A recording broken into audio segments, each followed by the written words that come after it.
Okay, we will now call to order the special joint City Council and Planning Commission meeting. Can we please begin with a roll call vote? I'm going to go down the line. Planning Commissioner Berman. Here. Planning Commissioner Long. Here. Vice Mayor Ford. Here. Mayor Sparks. Here. Planning Commissioner Savage. Here. Planning Commissioner Moffitt. Here. Councilmember Harvey. Here. Councilmember Lemus. Here. And Chair Gilardi. Here. And we'll show Councilmember Rivers as absent for the moment. Thank you. All right, thank you. I invite everyone to stand and join us for the land acknowledgement.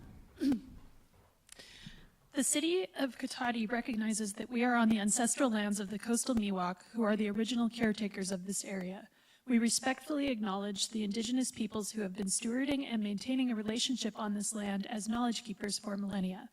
This acknowledgement does not take the place of authentic relationships with indigenous communities, but serves as a gesture of respect to the land we are on.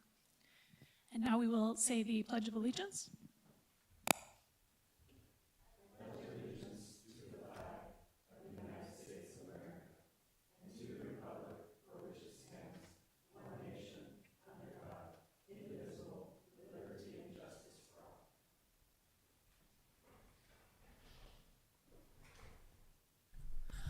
Right, next on our agenda is the public comment period.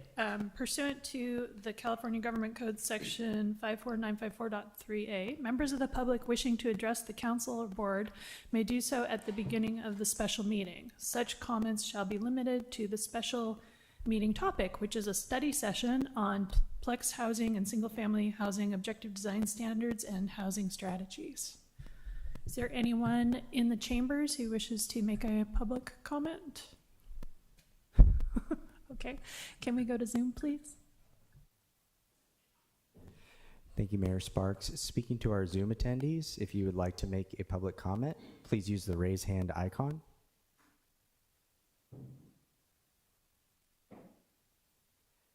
Seeing no hands, Mayor Sparks, that will end public comment. Thank you. All right, thank you very much. So I will go ahead and turn it over to our illustrious staff. Thank you, Mayor Sparks, Chair Gilardi, members of the council and the Planning Commission. Welcome everyone to the city's Plex housing and single family design guidelines and housing strategies workshop. Associate Planner Autumn Buss was the lead staff on this effort, but I just want to give a little bit of background before we get into the presentation. So the Plex housing design standards are really a commitment we made in fiscal year 23-24 as a part of our continuing effort to supporting the development of housing throughout the city. And this is kind of one of the last of Autumn's projects for committing to that in the previous fiscal year's work plan. But throughout that process, you know, we noticed a lot of other things that could be done to kind of expand on that kind of line item in the budget. And Autumn's going to be presenting and discussing some of those through her focus on the Plex housing. One example is just updating the antiquated single-family design criteria that we have. I think it was last done in 1996. So that'll be just one example. Pivoting over to the housing strategies, you know, when we had our budget presentation back in February for the future budget year, fiscal year 24-25, there were two line items in the Community Development Department's work plan, one of which said implement housing element programs, and the other said implement state housing legislation. And I think a couple council members were like, well, that's great, but what's our housing strategy? What are we doing for housing? And so staff really wanted to take the opportunity to provide more details on some of the things that we have already committed to really in the housing element, and frankly, the things that we're being mandated to do by some of the state legislation. And just drill down into that, highlight some of the efforts, and kind of more of a strategy discussion, and then also point out areas where we can kind of build on that or maybe even push beyond some of the things that we've committed to. And so this is a chance for the public and the commission and council to provide some additional feedback on that.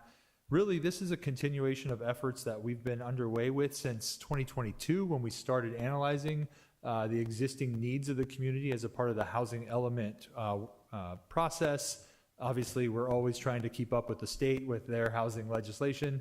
And so some of this is building on those efforts, but you'll see we've found some opportunities where we can push beyond that, and we have some pretty creative ideas. The goal of this is to get input on some of these specific concepts, highlight our existing programs and commitments, and then allow folks to provide input on some of the new things that we just talked about. There's a lot of information in the report. We're going to try to keep it really high level so we get time for comments from the council and commission and public. So just know we're going to skip over some of the details, relying on the information that was provided in the report. And with that, I'm going to turn it over to Associate Planner Autumn Buss. Thank you. Good afternoon, Mayor Sparks, Chair Savage, members of the council and the commission. Is my mic off? Oh, look at how much brighter the light is now. Okay, there you go. Okay, so as you know, next slide, please. As you know, California is experiencing a housing crisis. And in response to that, the state legislators have been very busy, and we've had an abundance of legislation over the past several years meant to address the housing crisis and produce more housing, and in particular, housing that's affordable to people at a range of incomes. One of the results of much of this legislation has been a reduction in local control and local jurisdictions' ability to enforce their development standards.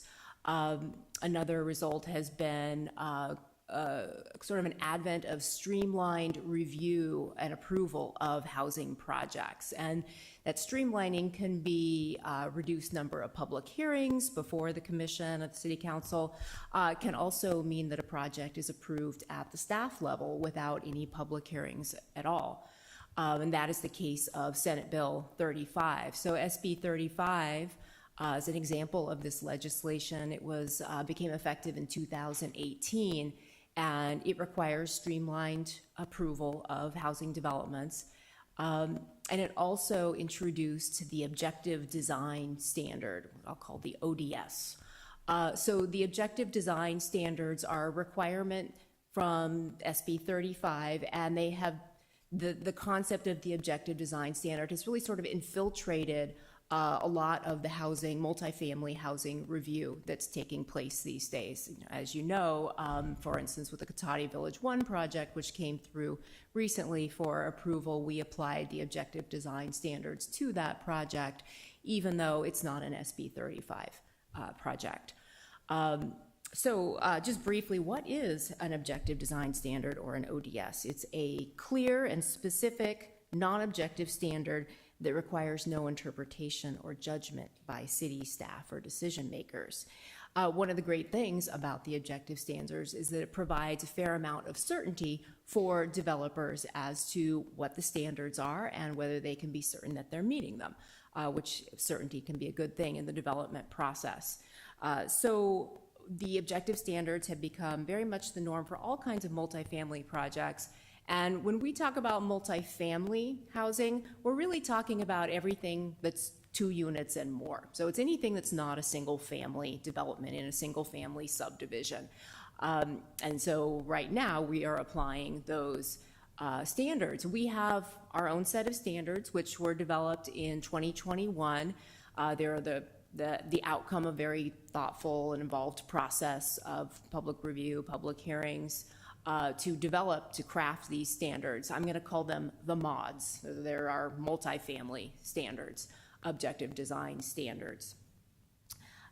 So the housing element sets forth an action item to expand our mods to address all manner of multifamily projects, not just SB 35 projects, and also to expand those to single family housing as well, so that we have objective standards for those as well. Another goal that the housing element states is the promotion of Plex type housing.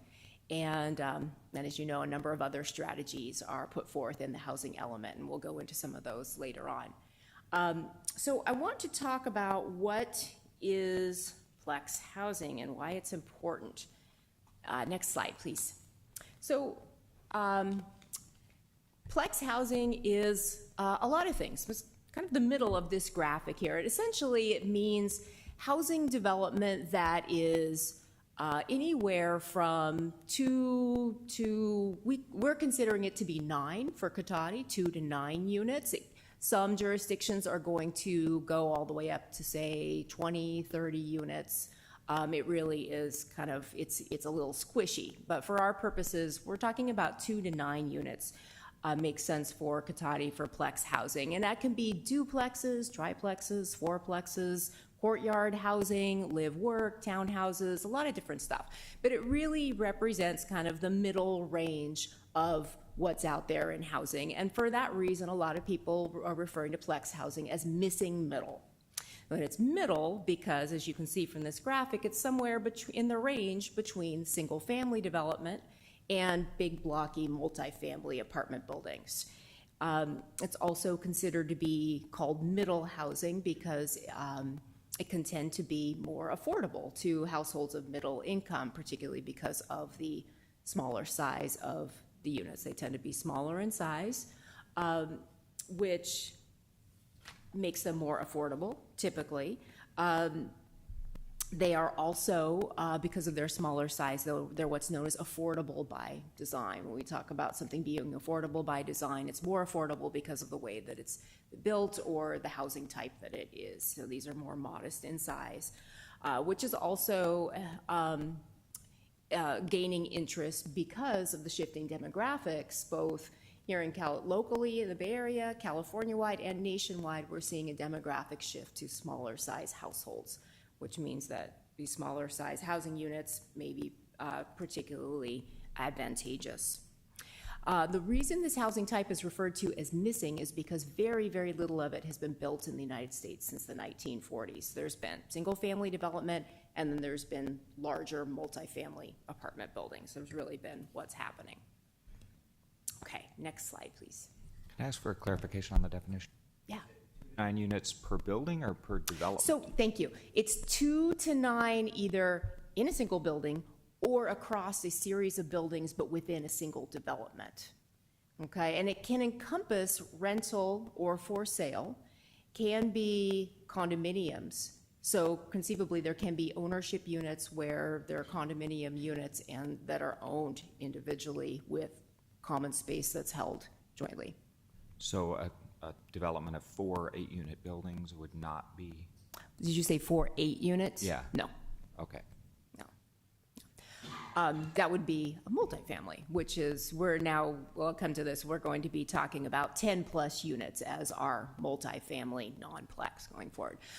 So you want to talk about the approach that staff has used in kind of tackling this task here. First, we've broken it into these different sections. So one is to create the Plex ODS. So we'll have a set of objective design standards that are just for Plex housing, 2 to 9 units, and those are really based on the standards that we find in the mods, because a lot of good work went into the development of those, and they form a great foundation. Next is to create single-family ODS, again, using the mods as a basis, particularly architectural standards. Breaking things up this way then kind of points to some adjustments to our existing mods, which would then also be tailored to be 10 plus units.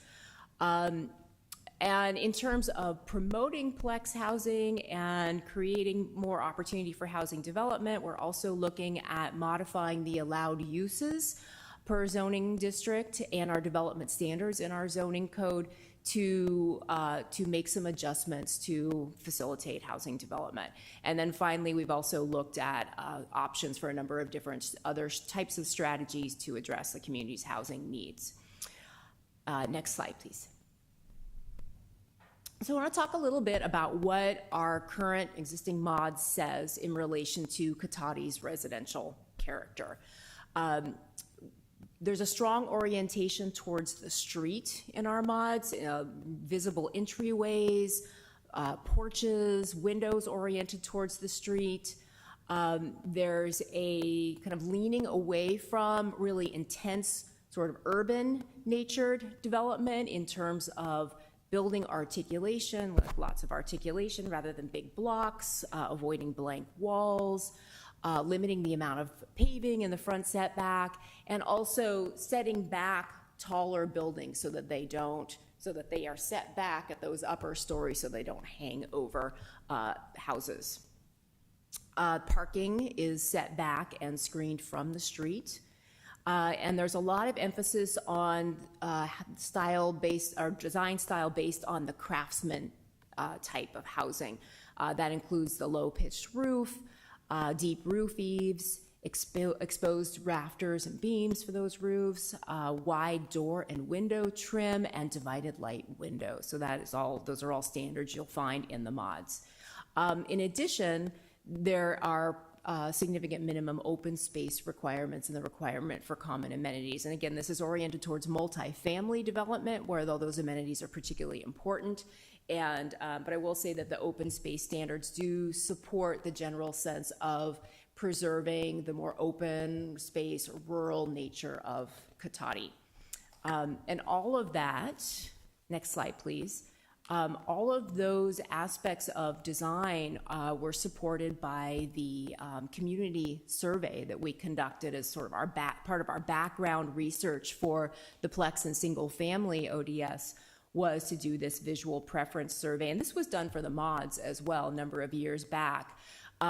This survey was live in February and March of this year, and we got 73 responses.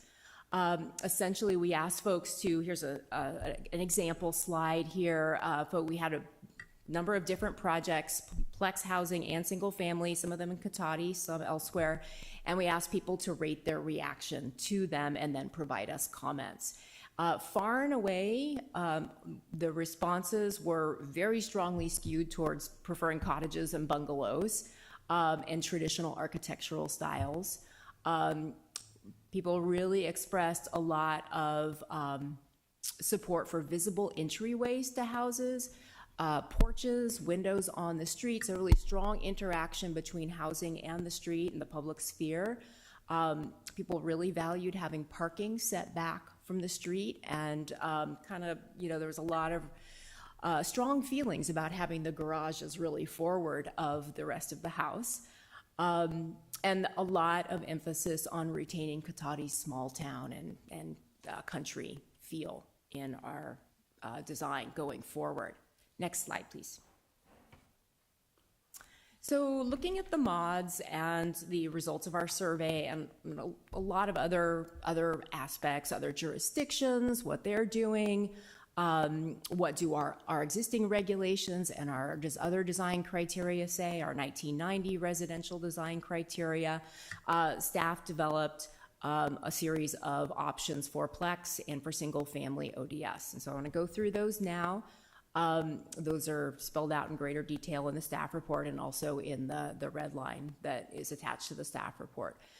So with the Plex housing, we're suggesting really echoing what's in the mods, modified for a smaller scale and fewer units, leaning on traditional cottage and bungalow design, keeping that orientation toward the street, just as we see in the mods, setting the height limit at 3 stories in keeping with, again, a smaller scale development, and limiting the size of the street-facing facade of buildings to 75 feet.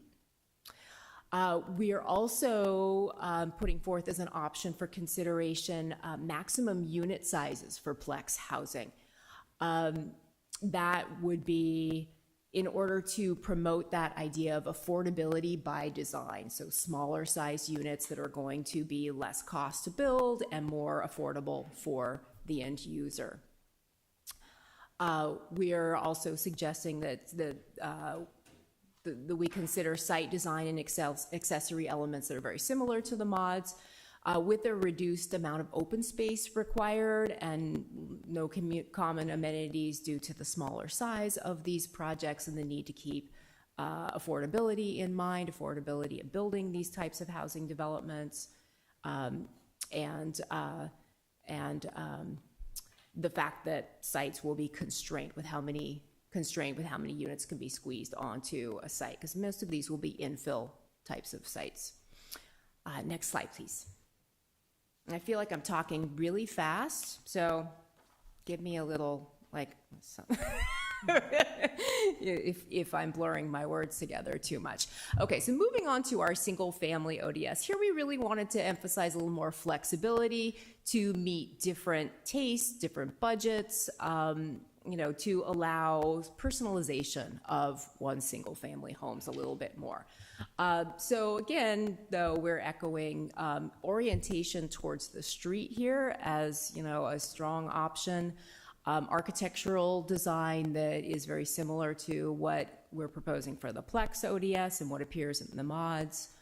The exterior materials being really focused on those sort of more traditional housing styles, visible entryways, porches, keeping the garage facades to a minimum, limiting blank walls, minimizing the amount of paving in the front yards. And then what we'd like to do is offer a sort of a menu of options. So, the second half of the slide here is like at least 5 of the following. And then those are items that the developer or property owner could decide to choose some number of those that would allow them some flexibility, some personalization, but still meet design standards that are really oriented towards meeting that bungalow style or that traditional design style. Next slide, please. Okay, so that's the objective design standards. I'm going to go into some of the options that we're putting out there for amending the zoning code. So adjusting the zoning code in such a way as to facilitate housing development, Plex housing, but also other types of multifamily development as well. So the first of these is to update our allowed uses tables in the code. And that would be to match what the zoning code says elsewhere as far as describing what each of those zoning districts are meant to accomplish. And that is also in keeping with what the general plan states. And so the table that's up there, I know it's a little bit hard to read, but is summarizing what those changes would be. And so I want to just go through this really quick. So NL up there means neighborhood low. It's one of our lower density residential zoning districts. We still have RR, rural residential, and RVL, residential very low, which are lower density. But NL is kind of that midpoint. NM is neighborhood medium density, and NU is neighborhood urban density, which represents our most urban, most dense, most intense zoning designation. So an important thing to know is that the descriptions of those zoning codes or those zoning designations is that neighborhood low supports single family and duplex development. Neighborhood medium is multifamily and single family, and neighborhood urban is multifamily. And so for that reason, you can see up there on the table there that the current designation neighborhood low for duplexes actually requires a use permit.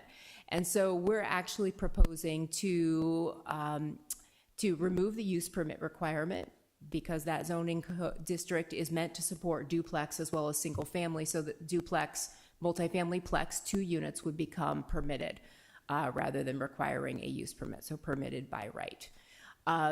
In addition, we would be requiring that a use permit is required for a duplex in the NU zone because that's a multifamily zone. It meant for more intense use. A use permit could be permitted for a duplex or a single family unit in that district as long as further development that could intensify the development on the site would not be precluded by development of that single family or duplex unit. We're also going on to propose that 3 to 9 unit Plex be allowed in neighborhood low, and that, I'm trying to read this without my glasses in front of me, and it's just not working, that neighborhood medium support multifamily of 10 or more units. And that finally, that single family would require that use permit finding of further development being possible in the neighborhood medium and neighborhood urban zoning districts. Moving on. Sorry, not to the next slide.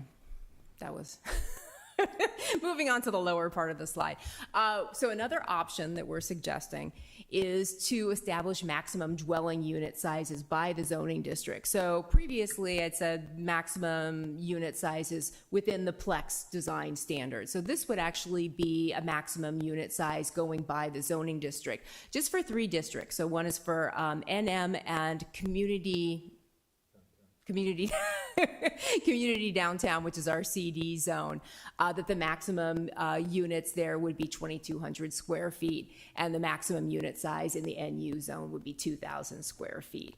And that's, again, to promote the idea of affordability by design and being able to meet the allowed uses that are specified for those zones by the zoning code. Those square footage maximums do echo what is proposed in some of our current development proposals, including, is it Pink Viking? And Pink Viking and Redwood Row. Those are projects that are proposed that come in with their proposed unit sizes actually coming in just at or under those maximum unit sizes. Okay, now next slide. More options to facilitate housing development. All of these are really related to reducing constraints on the development of specific parcels or the developable area of parcels. One is to reduce the minimum parcel size and width in a handful of our zoning districts, the more intense multifamily zoning districts. And CE is commercial East Cotati, and CG is commercial Gravenstein.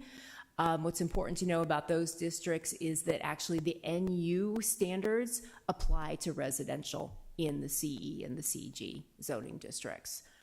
Another option is to reduce setbacks or specify specific Plex housing setbacks in some of the residential districts. Another is to remove pavement from the lot coverage calculations, which means that the lot coverage for housing could be more significant if we remove the pavement from that calculation. Another option is to allow porches and stoops and their associated stairs to project up to 5 feet into a front setback. Next slide.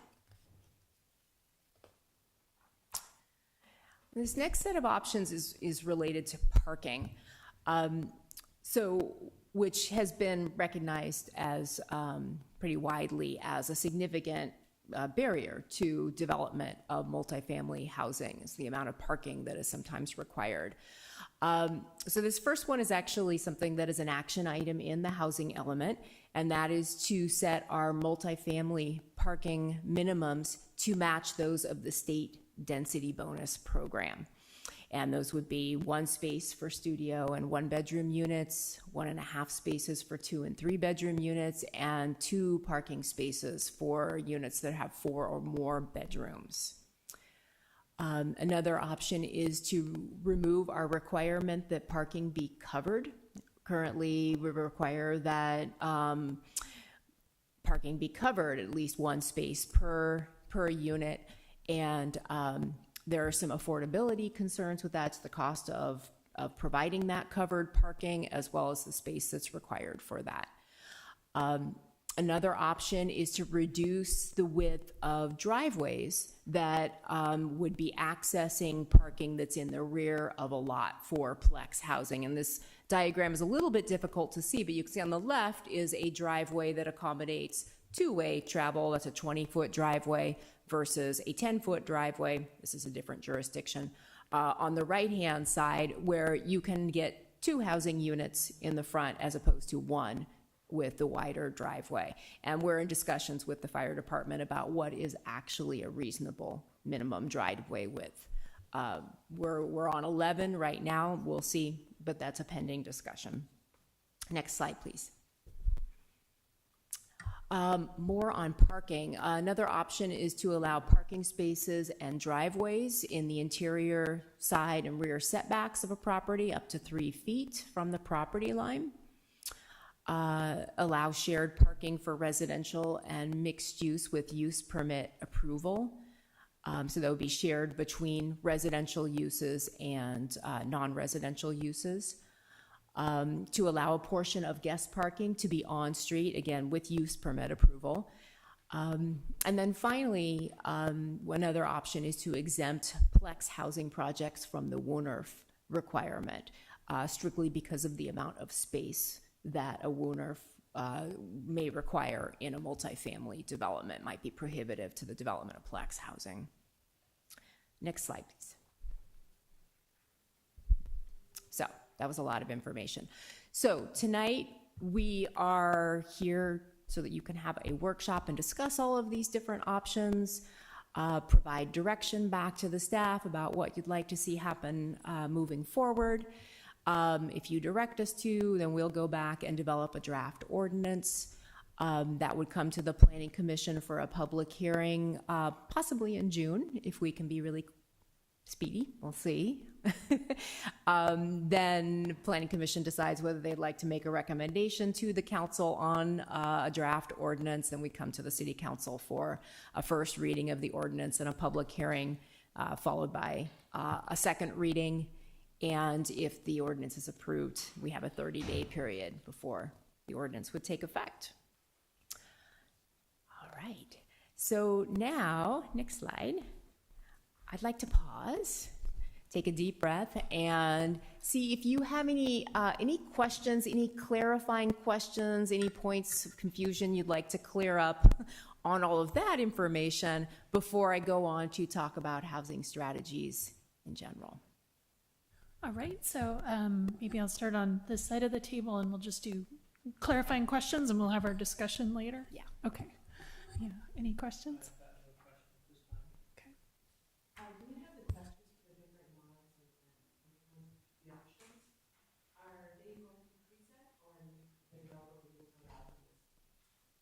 So with the multifamily, so the mods and the single family, and the Plex ODS, those would be set. They would be prescriptive completely. For the single family, that's where we're suggesting that we have the injection of this flexibility, where there's certain things that would be required, like we need to be able to see your front door from the street. But then there would be this list of options, and then a developer or a property owner would get to choose from that list so that they weren't burdened by just this complete long list of prescriptive requirements. And that's only for the single family, not the Plex or multifamily? Yes, that's what we're proposing, yeah.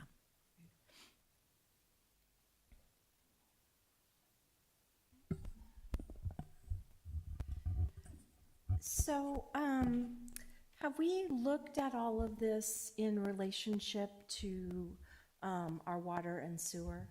Because that question comes up quite often in chatter all over the place. So this is densifying a lot of things. So are we sure that we have adequate water and our sewer infrastructure can handle this amount of change? Yeah, so none of the proposed changes in the Plex housing actually allow more units per acre. So the general plan has analyzed all of the existing density that we have in regards to the vacant amount of property we have, and we can accommodate, I believe there's over 2,000 units in the general plan with regards to sewer and water capacity.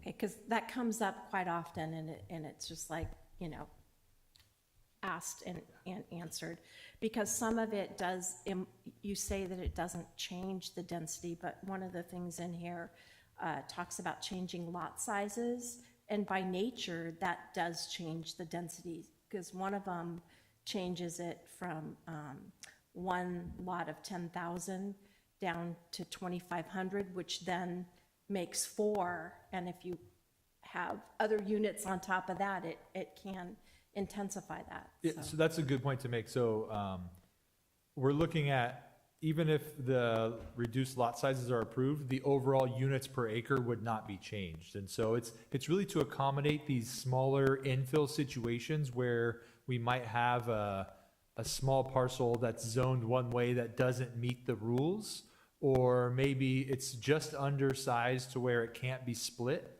but it could be if we made these changes. Even though big picture, the density per unit would, or the units per acre would accommodate it. So sometimes the allowed units per acre, so say 10 units to the acre and medium density, the lot sizes don't line up with that overall density. So we would then go by the overriding number of units per acre, not by what we've said the lot size could be? Both are considered as we look at any project. Okay, all right. And you talked about the different sizes and limiting all the sizes, and I believe you used the terminology affordable by nature. Have we run that by developers? Because I hear from developers that, things take a certain size or a certain, kind of number of things for it to pencil out. So can you kind of help me with that discrepancy? Yeah, so what those unit sizes, so those are maximum square footage, and that's gross square footage of the units, and that's not including the garage, or if there is a garage or private open space that might be associated with the unit. Those are based on kind of the array of conventional wisdom that's out there kind of nationwide about what supports Plex housing development. And so a lot of what we're responding to is removing development constraints so that the parcels can be developed, and also that there could be enough units on the property that it does make more sense economically. So,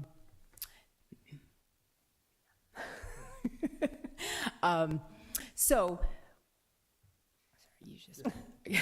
Sorry, my chicken. It's also, we used existing projects that we have in the pipeline to come up with those numbers. So they're projects that developers are proposing and have done the market analysis to see if they meet the needs for the projects to pencil.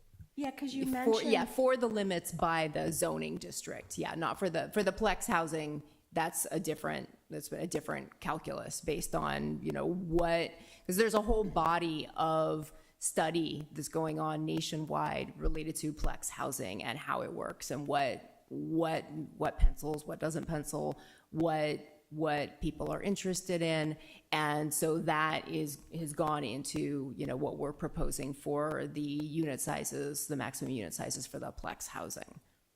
And you mentioned pink Viking, and that was one of the things that was a little bit confusing in here.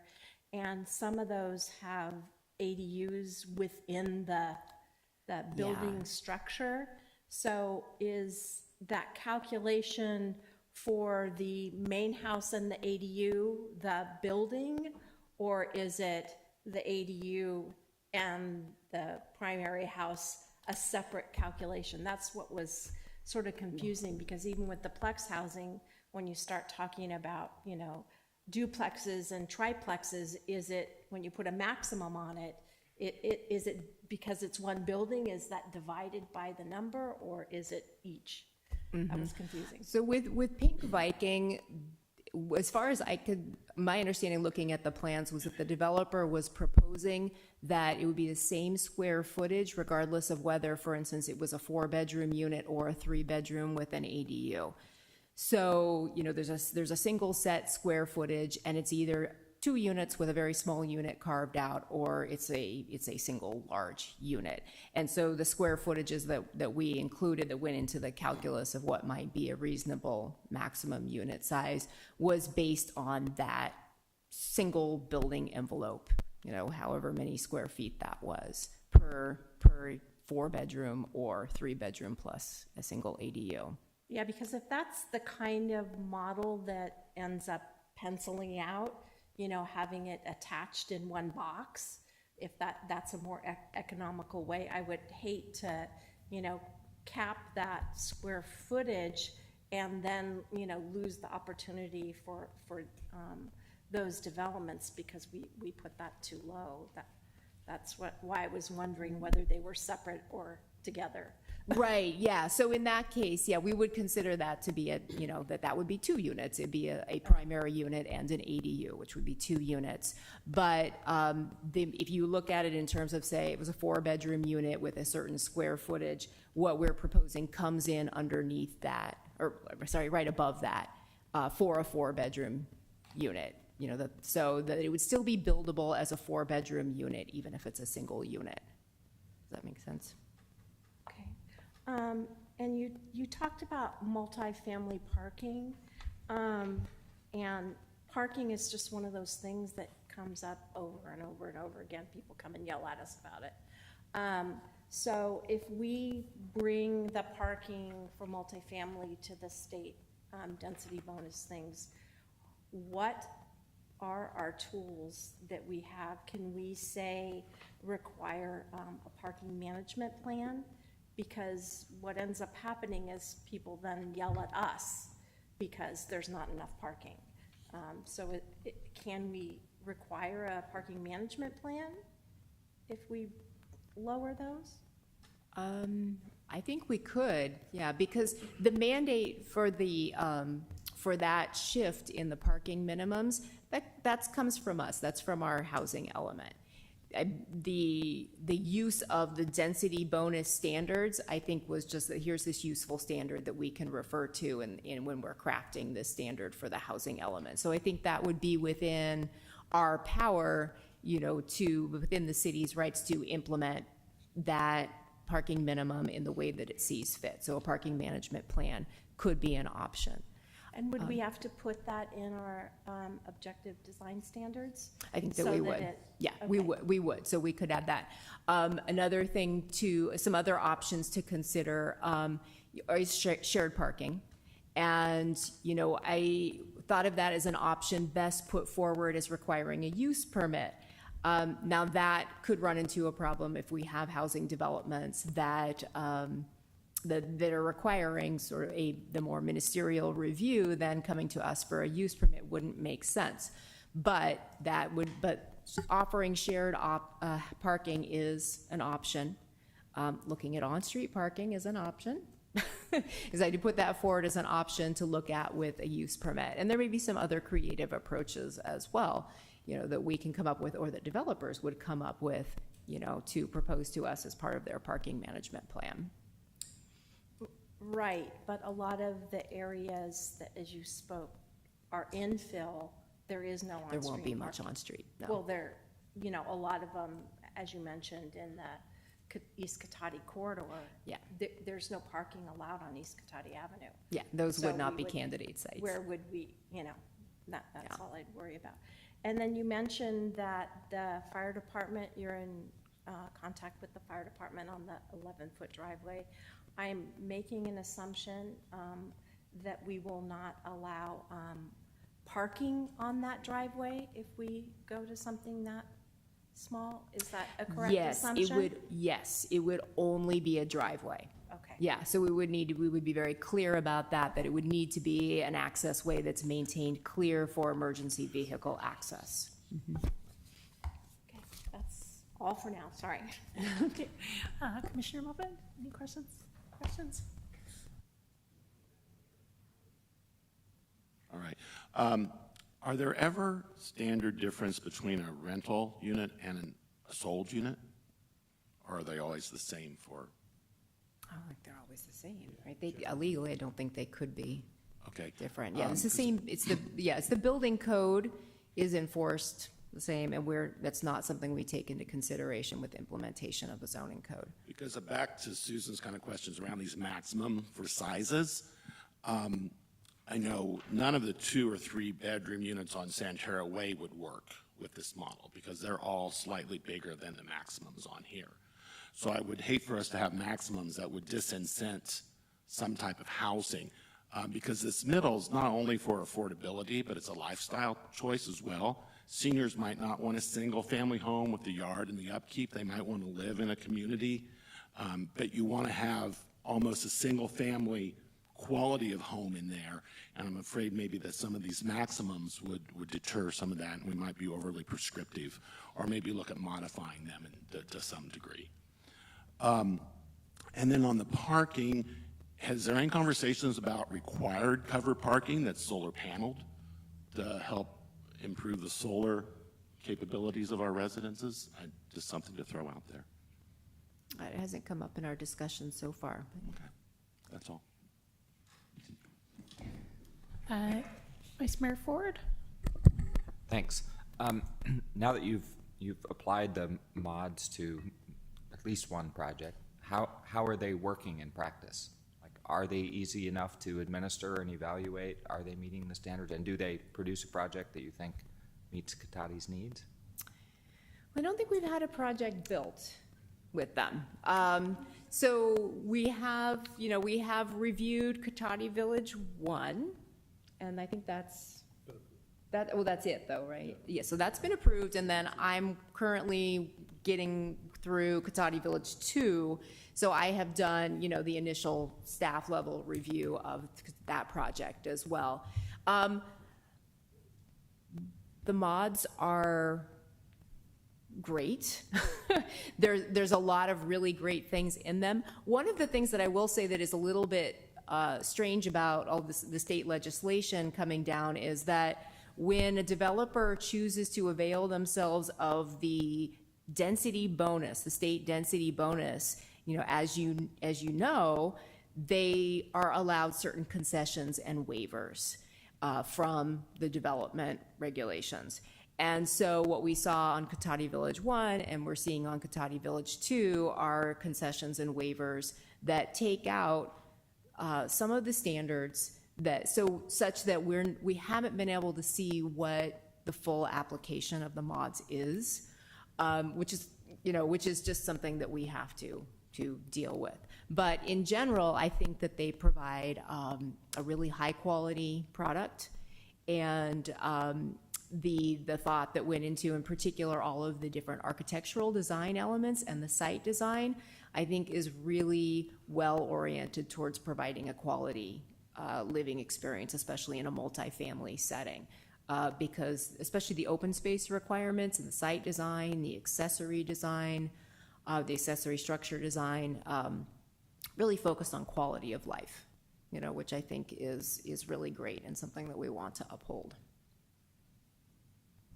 Great, thanks. Have you talked about coming up with a better word than Plex? Small multifamily, or something that makes it sound a little more attractive? We haven't, but I will say that it has troubled me at times. So Yeah. we're open to suggestions. We could call it missing middle, but that's a little bit mysterious. No, you can't call it that because it's not Mysterious. missing once you move into it. Right? It's there. Right, So exactly. anyway, So, I think yes. before we finalize it, we should come up with a better word for that 2 to 9 unit development. Is the facade width of 75, that's per building, not development? Like, it's not a lot size, It's per building. okay. And are deep eaves and wide columns, would those be actually objectified in the final standards, or are those objective enough? I mean, deep. is that- They are actually more specific in the Okay. standard. So the eave depth is at least 18 inches. Yeah. And so it was the No, columns, right? that's fine. Yeah. It's just, Yes. in the presentation, you said deep eaves and wide columns. Yes, there is actually, Okay. they're really great, clear standards, I think. Do some jurisdictions vary the design standards by zone? Neighborhood to urban could handle a more urban language than neighborhood low. Did that come up at all? Yes, absolutely. And just for an example, the city of Sacramento, which is, poised to adopt some pretty progressive standards across the board related to housing, they have so many different zones, so many different zoning districts, and for each one of them, they have set of design standards, and they're very clear and they're very specific. So you can drill down very deep if you wanted to, if we had the resources to do that. Okay. And finally, on the VNRF, at some point, it was not the intention of the council when we approved that to dedicate more space than would otherwise be dedicated to parking and driving. And so to say we need to exempt these because they wouldn't have the space for it implies that a VNRF takes more space than we we were very clear when we approved the Vunnerf requirements. We understood that was about design treatments and not requiring more space. And so I'd need to understand before waiving anything, how that Vunnerf requires more space be dedicated to driving and parking, because that was clearly not the intent. So the WNRF is another standard that we are learning about as we go, and I've had the pleasure of trying to interpret the WNRF standards and apply them to the Cotati Village 2 project, and that's the first project where a WNRF is required. And there are a few challenges related to the width of the driveway and how much the WNRF is, how much space it's taking up relative to how much space all of the parking requires. And so, my take on it is that in a smaller parcel size, that to accommodate a WNRF on the driveways would actually end up requiring a wider driveway than would actually fit on the site, while still allowing the development to happen. And so the slide that we show with the picture of the different width driveways, for instance, if we were able to apply this very narrow driveway standard to Plex housing, there wouldn't be a way to install a WNRF per the standards we have now. There could be something like a WNRF, and maybe by just the nature of it being very narrow, and the traffic would be going more slowly, it would be like a WNRF without all of the design requirements that we have. So that's my concern, but it's certainly something we could look at some more. The other thing is the WNRF requires a certain distance. It has minimum driveway length standards, which may obviate the ability to actually require a WNRF in a Plex housing development just because of the lot size and Right. the length of the driveway. Right. And I think that WNRF requirements do say if there's not space for it, there's no WNRF. It can be waived, yeah. Yeah, okay. Thanks. That's it. All right, thank you. Commissioner, any questions? Yeah, just one. For the ODS options, the one where the orientation has to be towards the street, the front of the house, could that prohibit the bungalow courtyard style housing where those bungalows are oriented towards like a courtyard or a walkway? Yeah, the goal is to not do that. We do want to encourage cottage courts or courtyard housing. So the standard is that to the extent that there are units that are fronting the street, that they will have entryways, including porches or stoops, that are oriented toward the street, and that all of the remaining units would be oriented towards open space. So the goal is not to have every single unit oriented towards the street. All right, Councilmember Rivers. Yeah, so first, just sort of off of Vice Mayor Ford's comment, something that has middling in it, or middle is probably not good with the current vernacular of middling, meaning something, it's mid, right? Meaning it's not that great, meh, right? But I did want to ask, so one thing I was just thinking of was this, when it's 2 or 3 bedroom, it's 1.5 spaces, but if it's 4 or more, then it's 2.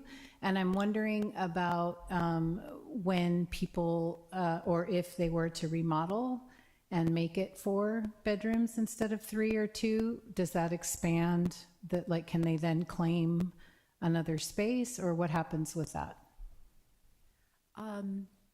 Typically, with an addition, we do not require additional parking. Am I correct about that?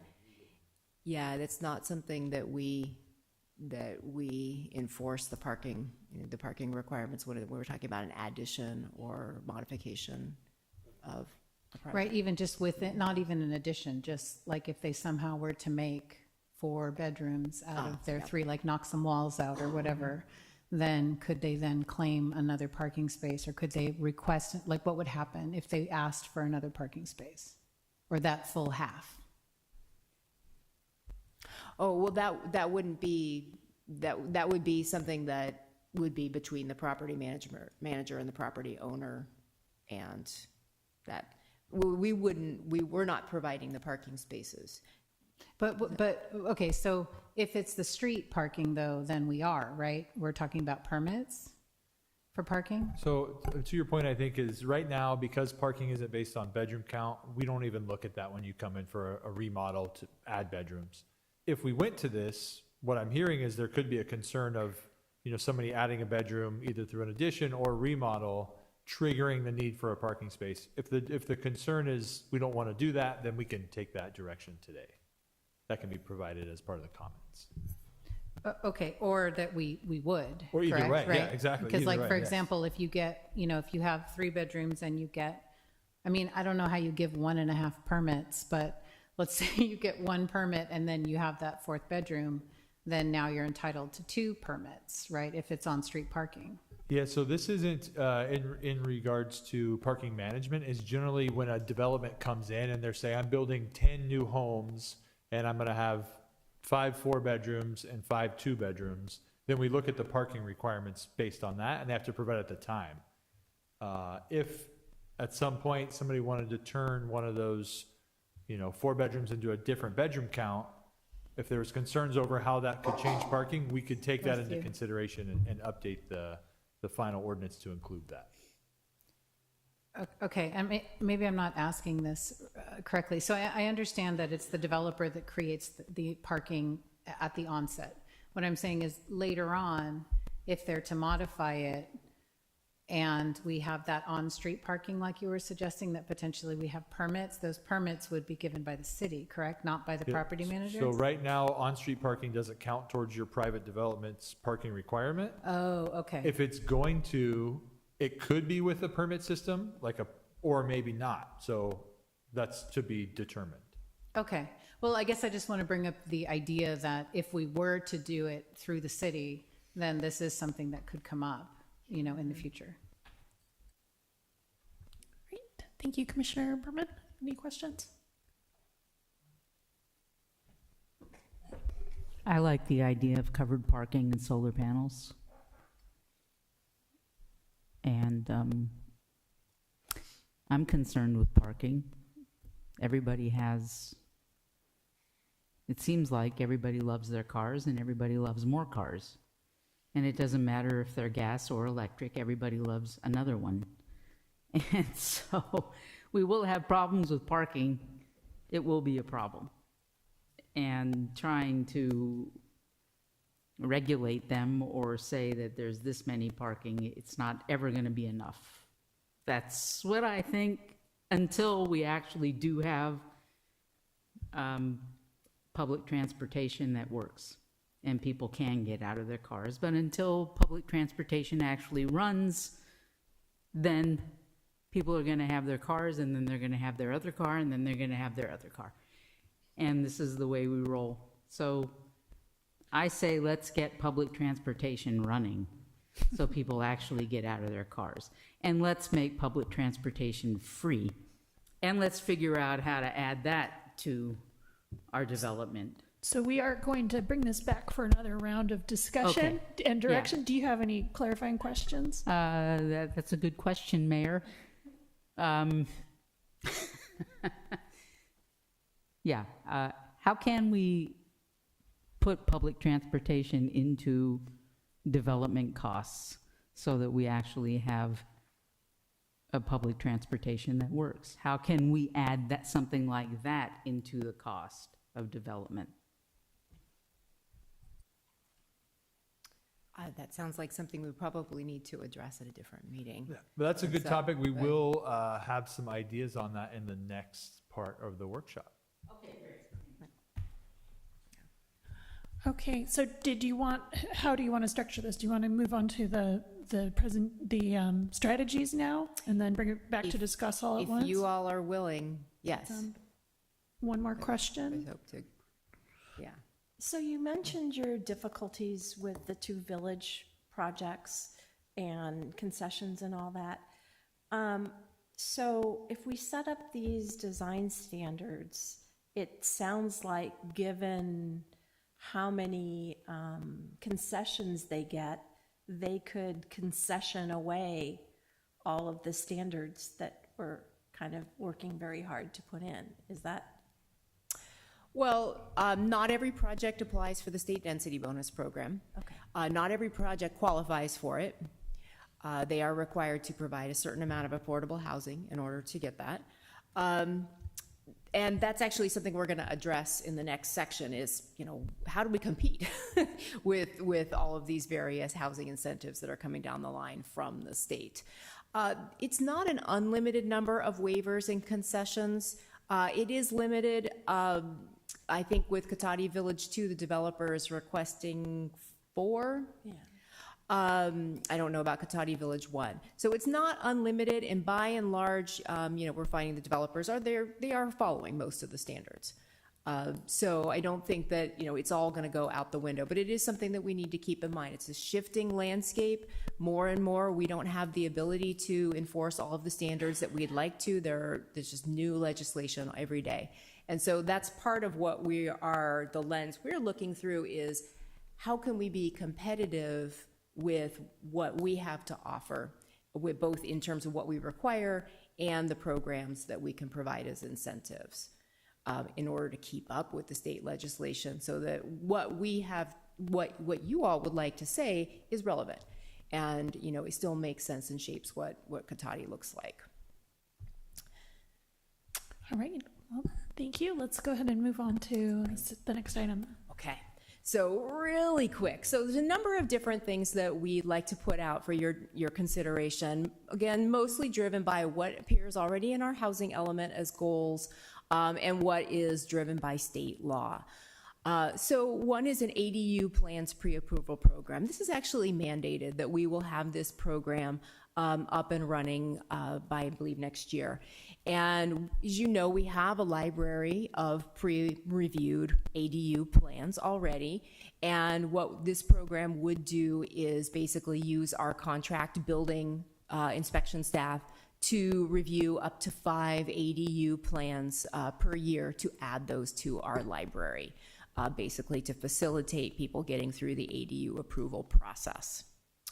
Another strategy would be to look at further zoning code updates. We talked a little bit about density. That's not, our density figures are not something that comes up in the Plex housing discussion, but the number of units per acre or lot is something that the city could consider tinkering with to glean more housing. Further reducing setbacks or minimum lot size or dimensions is another option. Updating our cottage housing ordinance is also another option. This is another one where this is a great program. It offers up to 100% density bonus and forms these great little housing communities based on sort of clustered housing. But we wonder, is this project fully competitive when developers can avail themselves of the state density bonus? And so, updating that ordinance perhaps to reduce the parking minimums, because those are set at 1 3/4 spaces per unit for smaller size units, or other ways that we could tinker with the program to increase the certainty that developers can experience when going through that program. There's some things we can consider. Currently, it's a discretionary approval that comes to the city council, and we don't want to change that, but there other certainty we could provide to developers, like the objective design standards. Another option is to create our own density bonus program. Currently, the state density bonus, the minimum that a developer can provide is 15% affordable units. Is there a way that we could create our own program that would have incentives that would be more appealing to developers than the state density bonus, or at least competitive, get more affordable units, get some of those things like the parking that we're interested in providing in our developments. Next slide, please. You want to add on? Yeah, so just really quickly, I want to highlight a discussion I had with a developer recently. So there's somebody in town, owns a piece of property on East Cotati Avenue, has been looking at a project for a while. He came in and said, what can we do here? And we said, okay, well, we have this state density bonus program. You have to provide 15% of your units as affordable housing units regardless, because that's Cotati's inclusionary housing requirement. If you do 15% at very low income, you're allowed state density bonus. You get an automatic guaranteed 50% additional units, and you can exempt yourself from some of the design criteria that Council Member Harvey was pointing out.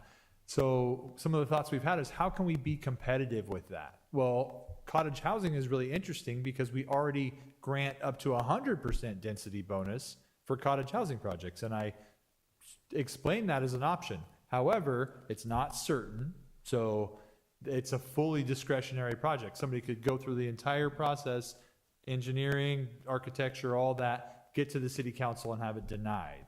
So in weighing this developer's options, guaranteed density bonus, 50% extra versus from their perspective, much less certain to get to 100%, they were skewing towards density bonus.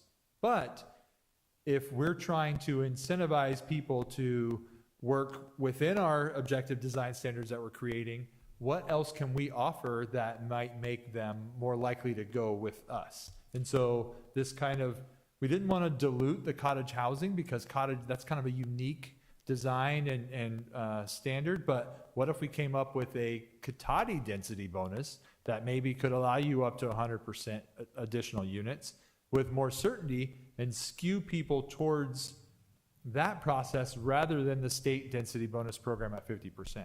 The other benefit that we could get in that situation is everybody who's going for density bonus that we've dealt with so far are automatically going with very low income because they only have to provide 15% of the units at very low income, so they can check both our inclusionary housing box and the density bonus box.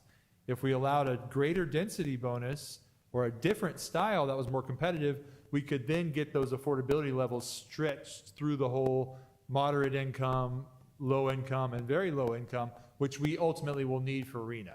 So we're trying to figure out different incentive packages that we could maybe come up with to meet our needs, sticking with our objective design standards, giving us different types of affordable housing units that we meet, rather than going with the density bonus program. So it's just an idea, but we think it has some traction, or some benefits and maybe something that developers would be interested in if we could introduce more certainty. So just something to think about. So another option is to pursue an SB 10 ordinance. Now, SB 10 is a voluntary piece of legislation, or voluntary, not a mandate, whereby a jurisdiction can allow up to 10 units per parcel regardless of the underlying zoning density or even what the zoning designation is. Doesn't need to be residential zoning. So that allows us to pursue rezoning of specific properties or neighborhoods without having to do a full-blown specific plan or larger rezoning effort. One thing about SB 10 is that it does not apply in areas where California tiger salamander habitat exists. So that's a significant area of Katati, so that would be one reason to perhaps not pursue it, but it's up for consideration. Another option is to develop new small lot subdivision standards. We don't really have small lot subdivision standards in Katati. SB 684 is coming down the pike, though, and it will go into effect July 1st, so very soon, and it basically will require, with ministerial approval, that jurisdictions will allow small lot subdivisions of up to 10 parcels, and then ministerial approval of the subsequent 10 units that would be developed. It's ownership oriented, so this is for ownership development.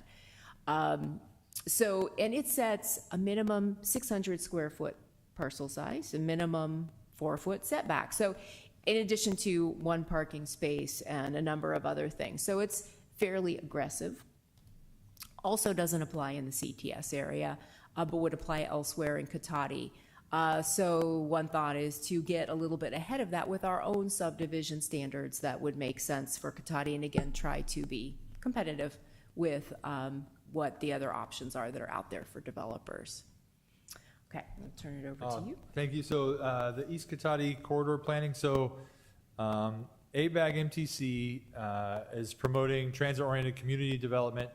Some very specific standards for development within a half-mile of quality transit, which for Sonoma County is smart stations. And so what that requires is 25 units to the acre minimums and 0 parking spaces. This is required for the city to receive OBAG, so our One Bay Area grant funds. And so if we don't have these standards adopted, which summarizing them are 25 units to the acre minimum, 0 parking for all properties within 1/2 mile of the smart station, then we will not qualify for One Bay Area grant funds anymore. That's been about $1 million each allocation to the city of Cotati. So we've used that money to build a lot of our infrastructure projects. So one of the ideas that we've been looking at is how can we meet that requirement? To me, it's a choice. Obviously, the city council and the community members are going to make that choice whether they want to qualify for One Bay Area grants or they don't want to adopt those mandates from ABAG MTC. However, it's important for us from the staff point to get the city ready to make that choice because that is a substantial amount of money towards our infrastructure projects. And so we'll go to the next slide really quickly. This is the California tiger salamander habitat. So just for those two options that Autumn identified, all of the hashed areas are CTS habitat. So those would not apply, those state mandated laws would not apply in those areas. So just be aware of that.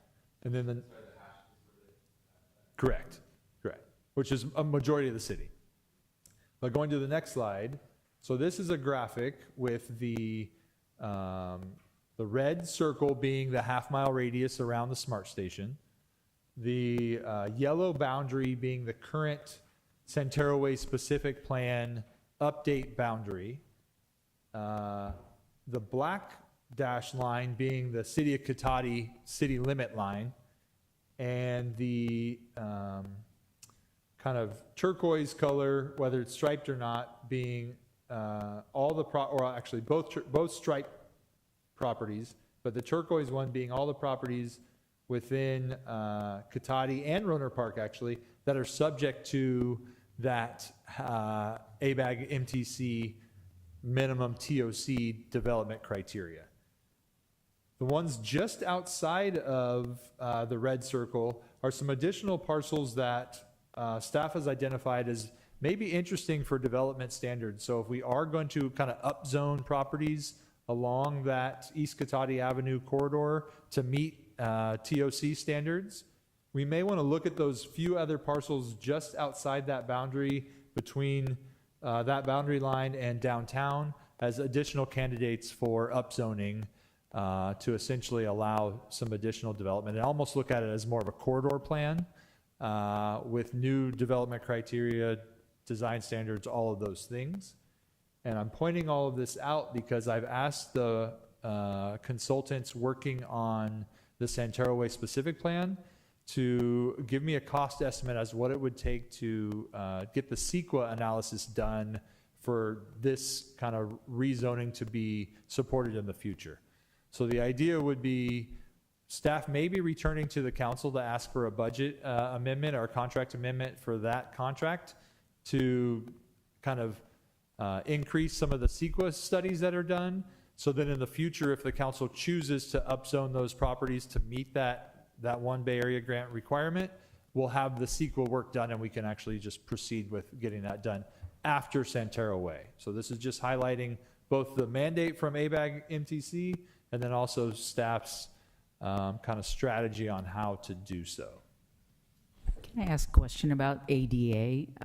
There's disabled people who are going to be there who might need access, and what do we do about that with regard to parking or accessibility? Will there be drop-off sites? Will there be opportunities for people to come and bring their groceries in? And So all development is ADA, has to be compliant with ADA, commercial and residential. That's statewide. Cotati has a requirement that 10% of our units be able to be accessible. So have to meet all the ADA requirements for new residential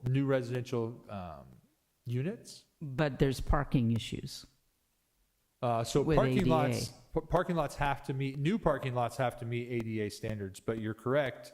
Existing parking lots are subject to it, but the city has no hook to force those parking lots to be updated. It's usually done through lawsuits. And there'll be no parking within a half mile of the smart station with new development. There would be no parking that the city could require. Obviously, ADA would still be required. Maybe it's not obvious. ADA would still be required because that is a mandate from the building code and the Americans with Accessibilities Act. There will be disabled parking. Absolutely, 100%. Yeah, that's a good point to make. The mandate coming from ABAG MTC is to essentially decouple parking requirements from residential construction. But ADA requirements are separate from that. Yeah, good question, though. A question about this chart. What is I thought it was that within half a mile you couldn't mandate parking, but then a lot of this is labeled as optional parcel applicability. Yeah, so it's kind of how it was presented. This was put together for me by the consultants, showing options for work they could do for the CEQA work. Gotcha.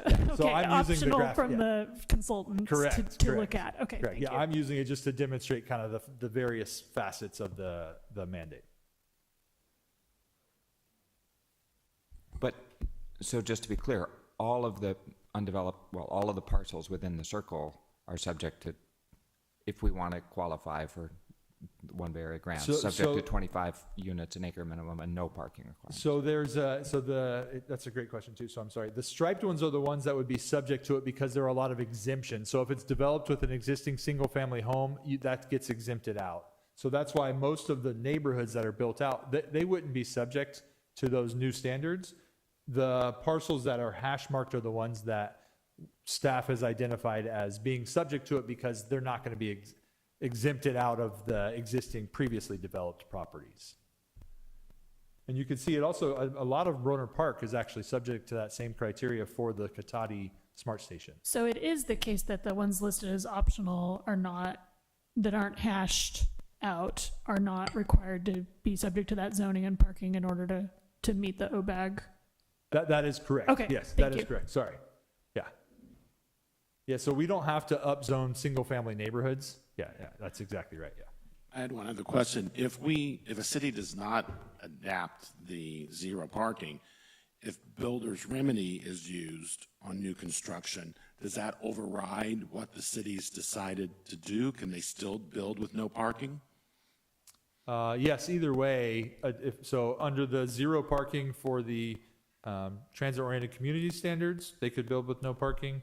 Or if a builder wanted to come in and say, I don't need to follow your zoning standards, they could also build with no parking. I will say the likelihood of that happening is not very high. The developers follow market signals. People who move to those units are going to want some type of parking, or at least the option to have it. It's just what ABAG MTC is telling us is cities can't have a predetermined number of parking spaces. Just for some perspective, do you know what percentage that million would be of the annual budget that goes to CIP projects?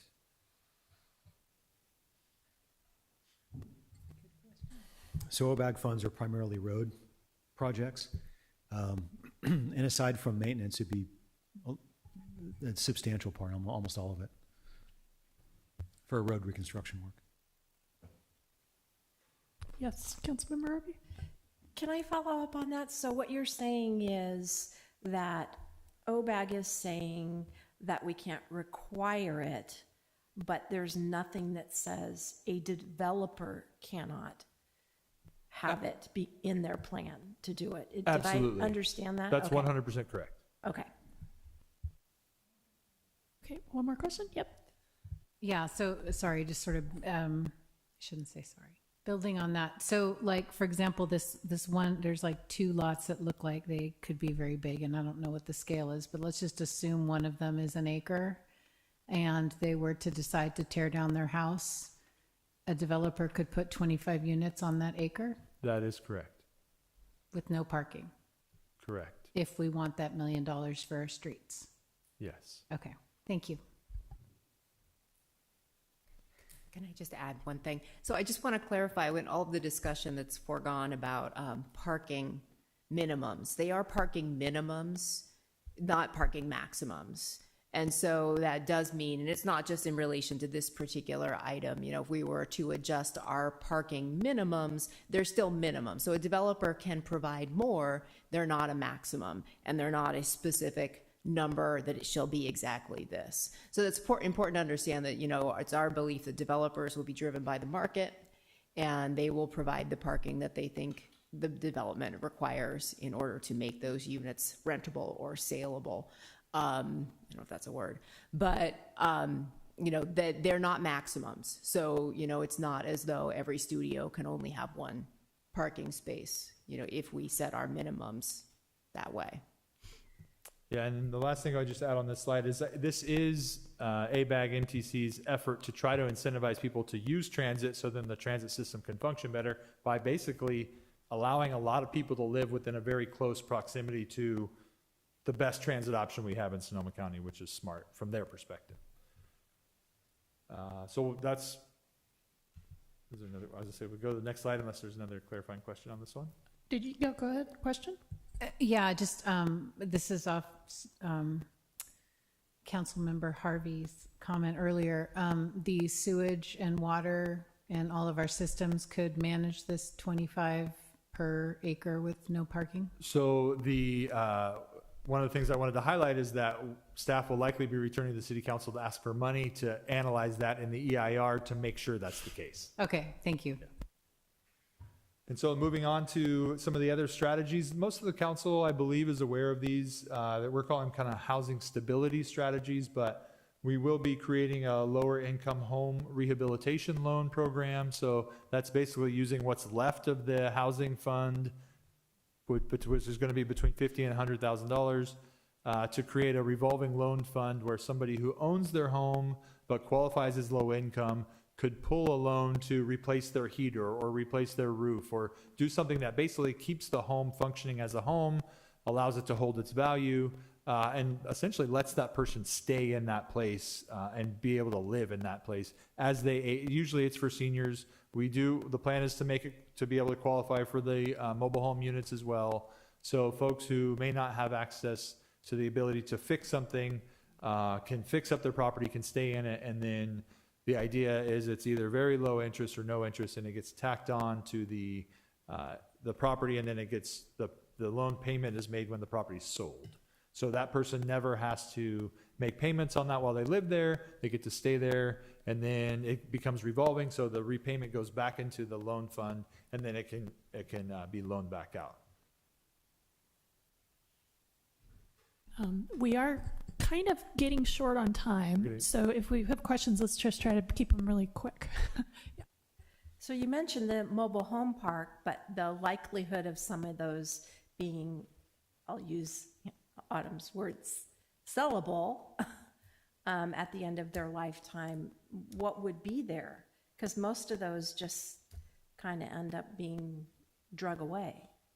So the idea is that it's the mobile home would have a value. The program, we have to create it so we could put certain criteria on it. If the council doesn't think it's a good idea to allow it to be loaned to mobile home park owners, we can, or mobile home unit owners, we can limit it.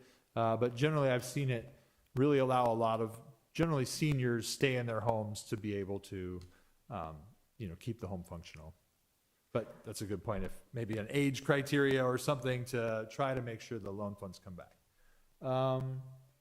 Unpermitted ADU amnesty. So this would allow somebody who has an unpermitted ADU 5 years to bring it into compliance as long as there's no life safety issues with it, and not be subject to any penalties, any fines or penalties. There's just pay the normal building permit costs. And then we are scheduling our second housing fair in September 14th. We're partnering with the city of Rohnert Park on that. The idea is just to leverage our resources. And I will say the library is really excited to kind of broaden out the services that they're providing. And they've been a really good partner. It's going to be at the Cotati Rohnert Park Library. They're looking at kind of leveraging their resources to really expand on what they can do and have a broader menu of options available for folks. So just know that that date's already set and we're starting to work on it. And with that, we are going to the next slide, which is a recommendation that the council and commission hold a workshop, discuss options, and provide direction to staff. And then this is an opportunity for any further clarifying questions as identified in the next slide, before opening the workshop. I'm doing a little bit of basic math here, and there's 10 of us. So if we each take 5 minutes for questions and direction, it's going to take us 15 minutes past the start time for our city council meeting. So what I'd recommend is perhaps we could, instead of having if there's any genuine, just real quick clarifying questions, let's do these right now, and then we'll go in and be quick. Okay, yes. Yeah, the ADU pre-approved plans that we have, if an individual has their own plan and the city approves it, will that automatically go into this program for other people to use? And if someone wants to use one of the pre-approved plans, is there a cost to that? That's a really interesting idea. We could certainly consider doing that. I think we conceptualized it as more like architects would approach us with designs, but you know, if an individual comes in with a great plan and we think this is something we want to make available to the public and they're willing, then yeah. So no, there's no cost to use those plans. Essentially, they still need to go through the approval process, but they've already been vetted by the building staff. And so we know that it's going to be a quicker review time, and those plans are just generally available to the public. They're on our website. I will say there could be a licensing fee from the designer who is offering that plan. And then along the same lines, I know with all the state mandates, there's a lot of exemptions and you know, the density bonuses and everything for developers. Do we have or can we develop some type of program for incentives for single-family homes to put in ADUs? Because I know we've had very few people apply for those. So is there something we can do, you know, like sewage fee waivers, building permit waivers, or reductions or something like that to encourage individual homeowners to put in ADUs, which would provide a lot of low-income housing options? Great idea. Yeah, we should definitely look into that. Yeah, we can. Okay, question? Yes. Yeah, it's quick. So actually very similar to that about the ADU, I was wondering if the lower income home rehabilitation loan program could apply to bringing ADUs up to code, because it's my understanding, you know, a lot of low-income people live in ADUs, so I'm just checking to make sure that loan could apply to them as well. It's a great suggestion. Yeah. Okay, yes, question? Yes, question about the Katati density bonus program and the cottage housing. Is that going to move forward as two separate programs, or is there a way to combine them and make it more of an inclusive program? It's all open for discussion. So yeah, combining the two could be an option. We put them forth as separate options, but we could certainly look at some way to bring them together in some creative fashion to get what we want.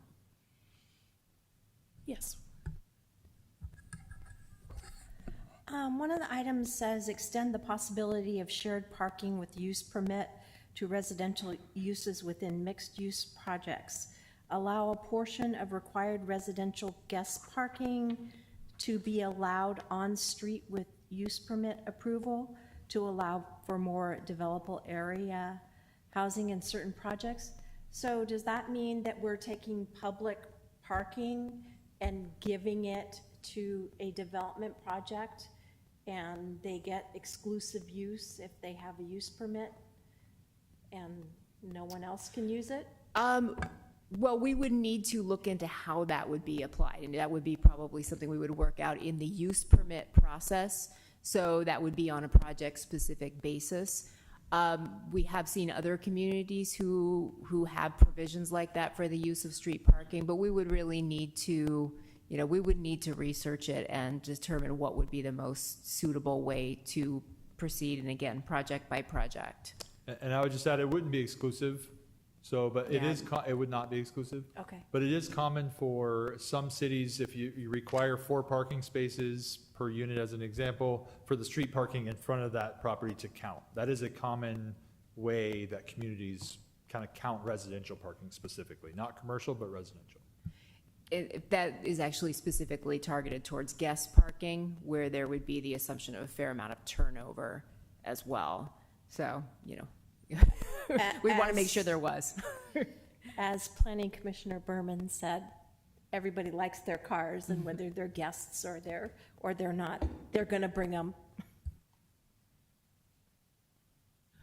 Okay, I'm not seeing any more questions. So would it be workable for you if we have comments and direction now and we also want to provide additional feedback in writing later? That'd be all right? Okay, so if anyone feels like they don't have enough time to really say everything they want to say, we can provide written feedback.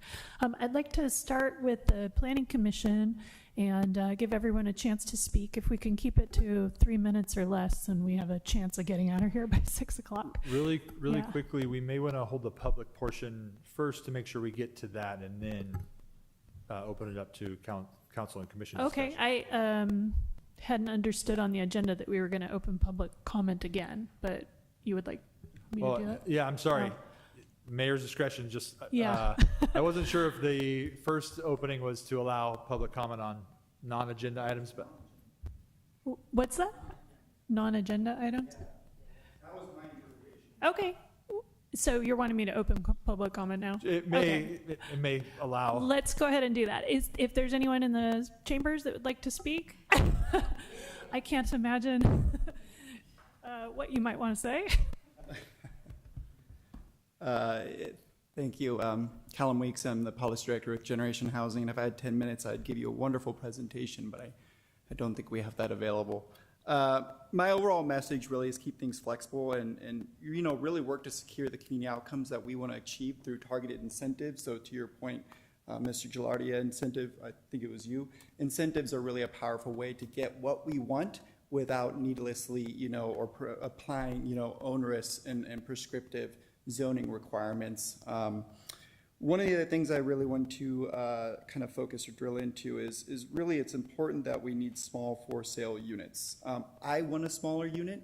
It's only thing I can afford. It's the only thing my friends that are my age, that are professionals in the community can afford. So a smaller unit is, and certainly we need larger ones as well, but small units, we really need more of those. And actually a perfect example of that is Huntley Square in Sebastopol. I would highly recommend looking at that one. It's a wonderful project that has been approved and will hopefully develop. They're 600 square foot units for sale. Wonderful product, net zero energy emissions, how you frame that. And there is no affordability requirement on it, but there is, and this is something also to consider, a homeowner residency requirement. This is something that's baked into SB 9 as well. Be something from 1 to 3 years, do random, monitoring to make sure that everyone's on the up and up. And that way we make sure that we're curbing speculation and allowing people, again, like me, to buy a home in the community and be able to stay here in the long term and build generational wealth. Some of the other things I just wanted to touch on is, AB 2097 and the TOC policy, transit-oriented communities, which is what is governing this whole OBAG process that we were talking about. In regards to the parking component specifically, I can tell you with 100% certainty, developers are parking.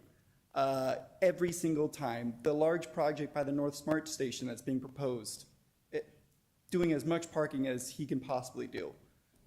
There's also a number of examples in Petaluma that you can look at where both projects that have actually withdrawn recently and existing projects are parking. So there is literally no concern whatsoever that there will be enough parking. And I could provide a lot of other examples and resources if you'd like them. SB 684 fine bill, its biggest failure actually is at the last minute, single family zone neighborhoods were excluded, which is just perpetuating more of the segregation. Thank you. And so that was one of the major failures, fine bill other than that. Let's see what else. Shared parking, permitted parking is great. Shared parking is a really fine option.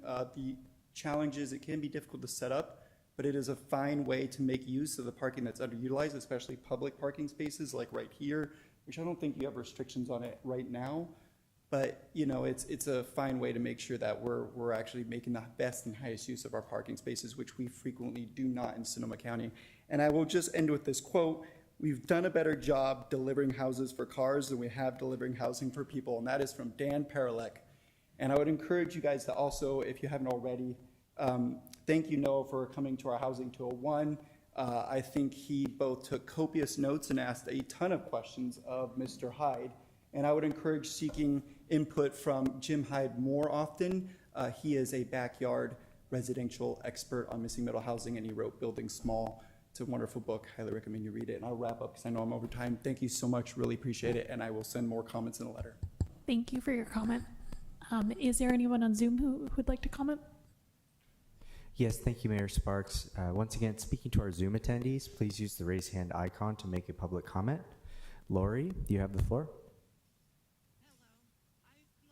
Sorry, Lori, one moment while we turn up the volume. Hold, please.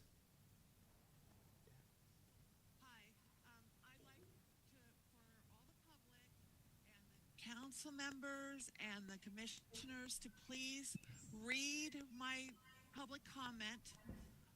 Basically,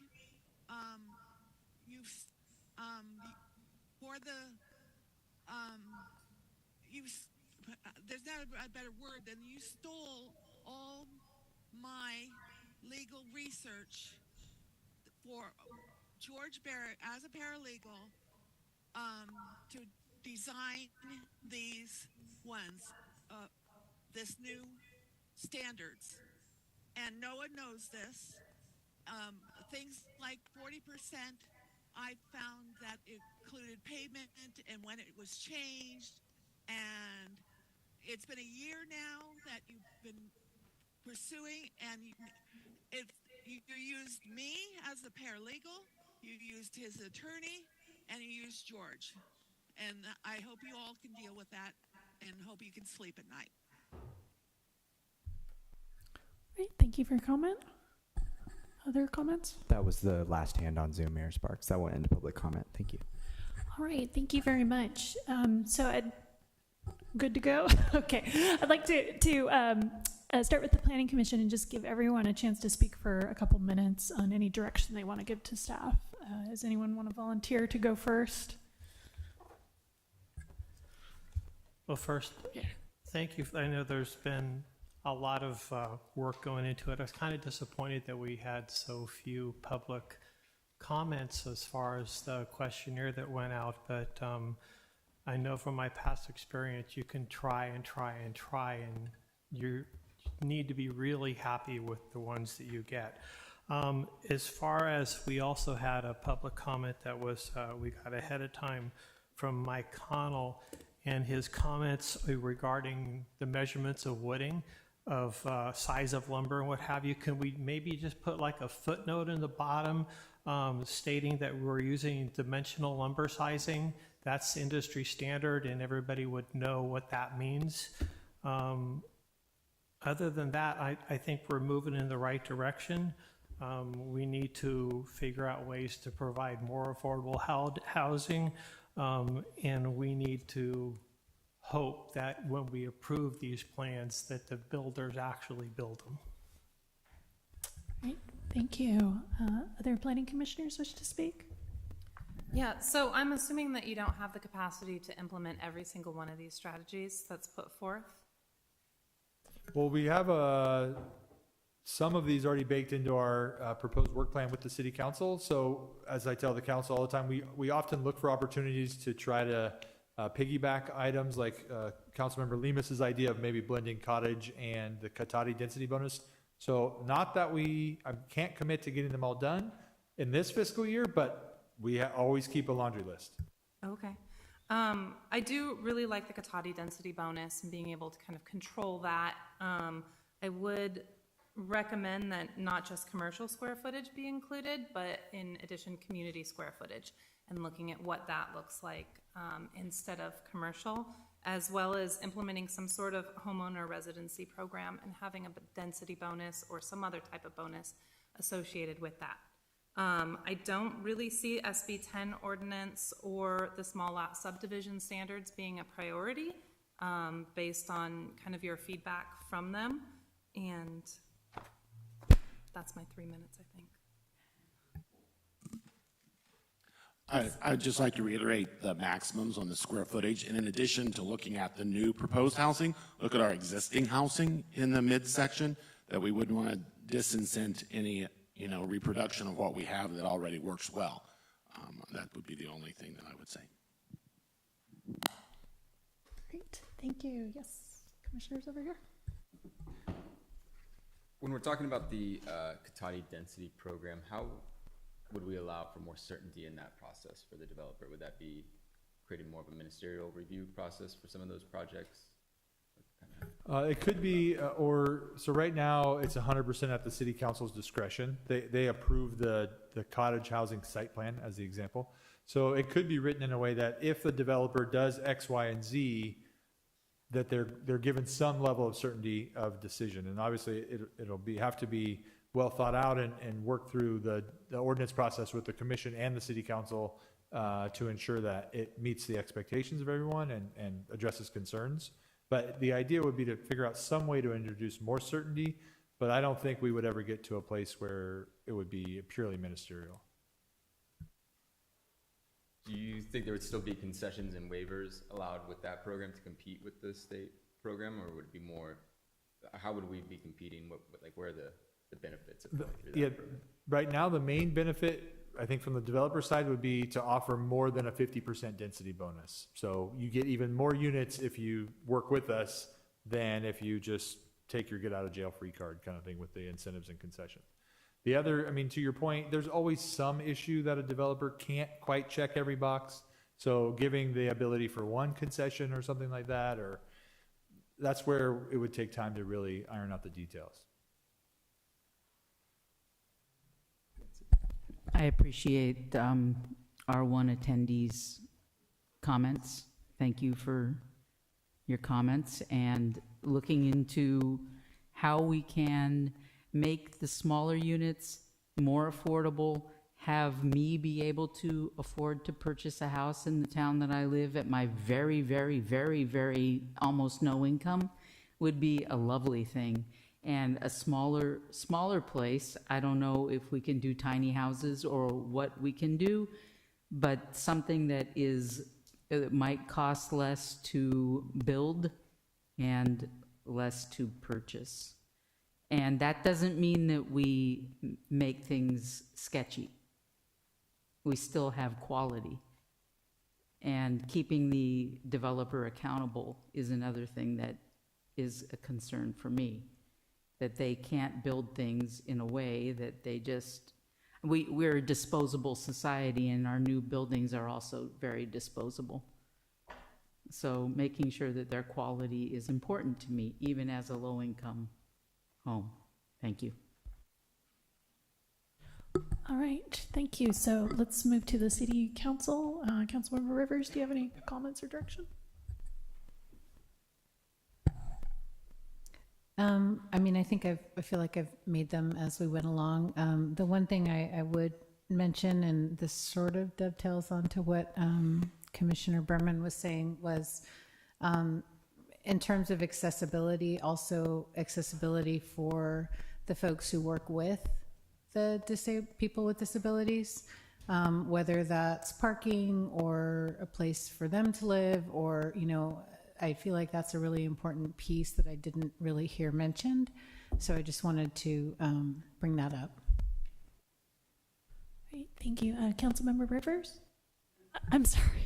Councilmember Rivers over here. Councilmember Lemus? Yes, some of my comments were, I know that we talked about the one-earth. So if there's a way to still include some type of a traffic calming kind of activity there, if there's a way of continuing to include that.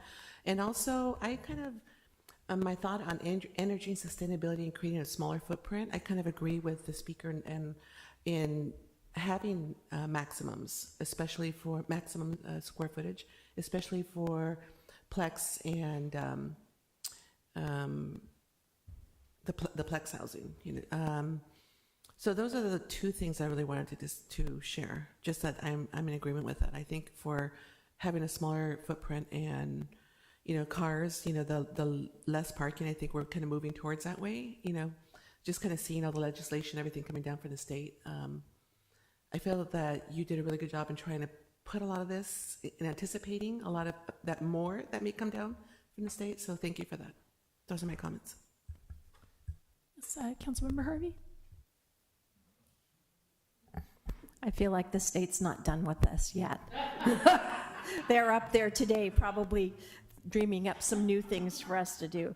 I appreciate the report, and I appreciate all the work that Autumn and Noah have put into this. It does give us a lot of options.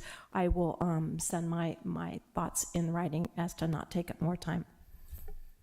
Thank you. Vice Mayor Ford? Thanks. I really appreciate the direction in both the Plex housing and the housing strategies overall. I think we're very much in the right direction. So some specifics.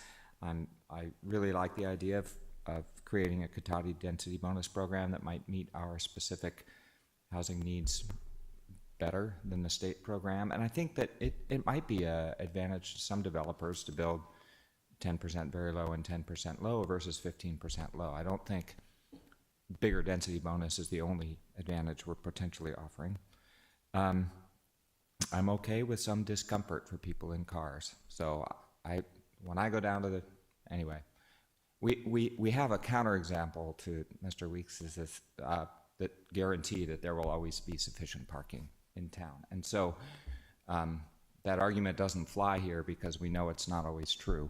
But I'm okay with that because it's the only way that people will get rid of that third car eventually when it's too hard to park and they discover there are other ways to get around, etc. So I'm okay with the TOC guidelines, even though, and that might force us to rethink East Cotati through there. I mean, there's no reason not to continue the road diet down to the city border, in my opinion, etc. I'm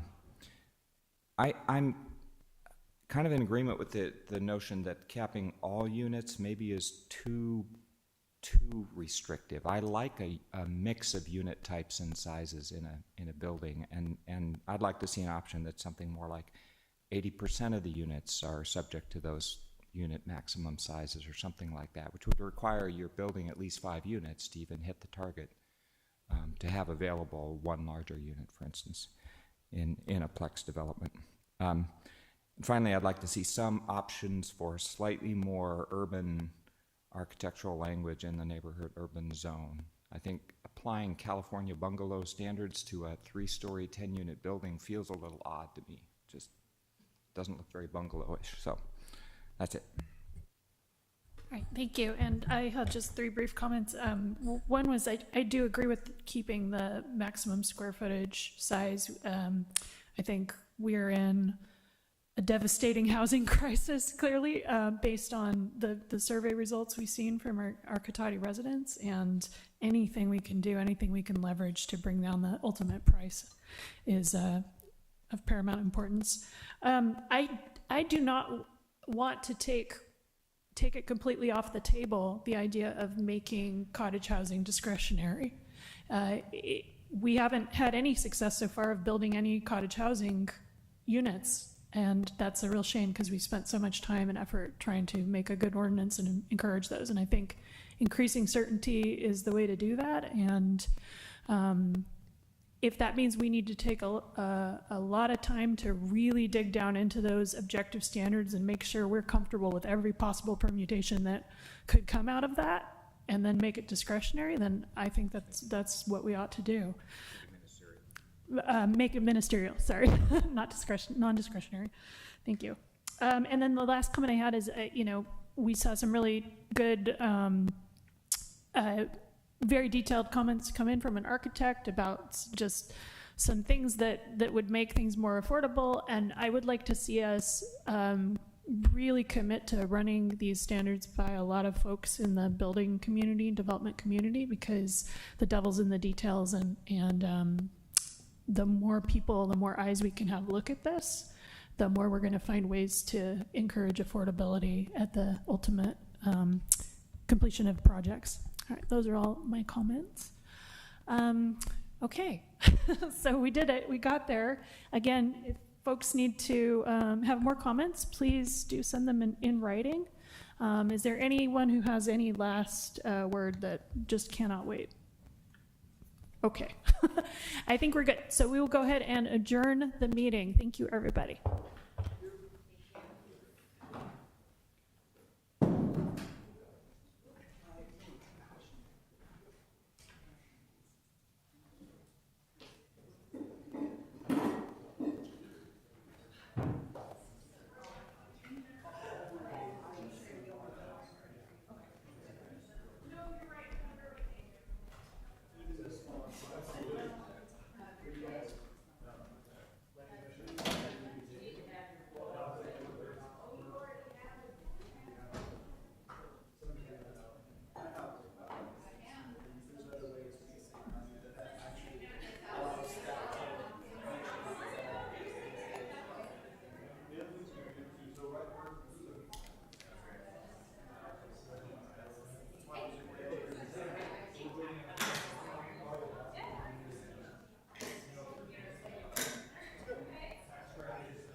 We probably start because it's the end of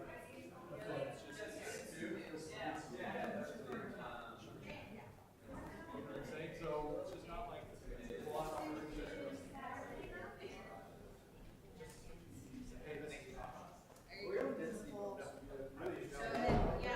I think it would be really a lot of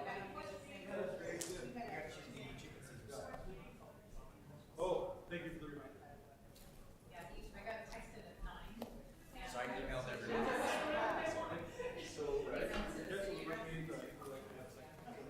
So Kim, are we running the show? I think so.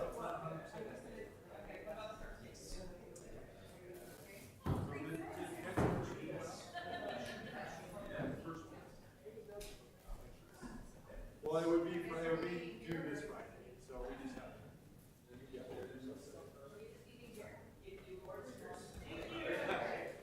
All right.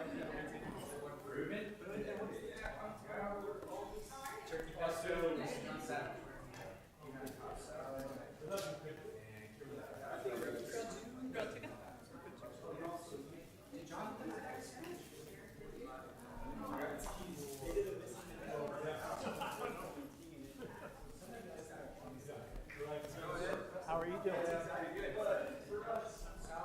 Yes, I am. Weather's finally starting to get a little warm, which has been nice. Yeah. Are you gonna stay for the meeting?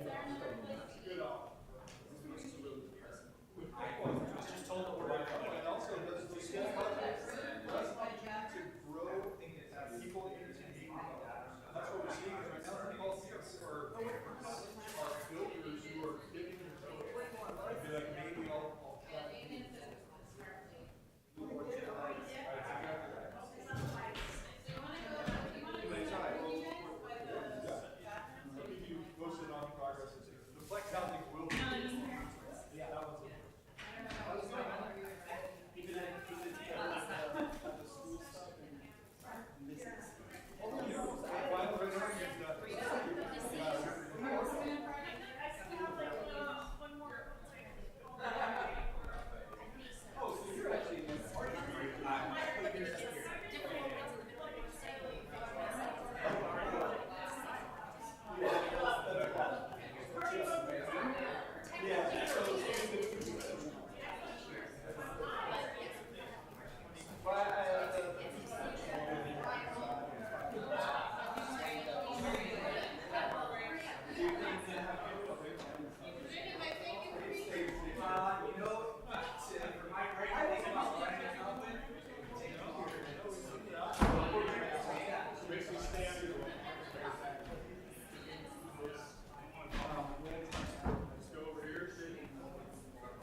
Well, it's designed, so it's so subjective.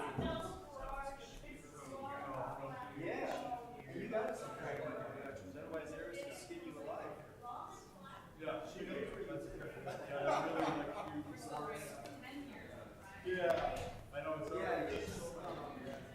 It's starting to get really weird. Well, you did a great job. The rest of Mr.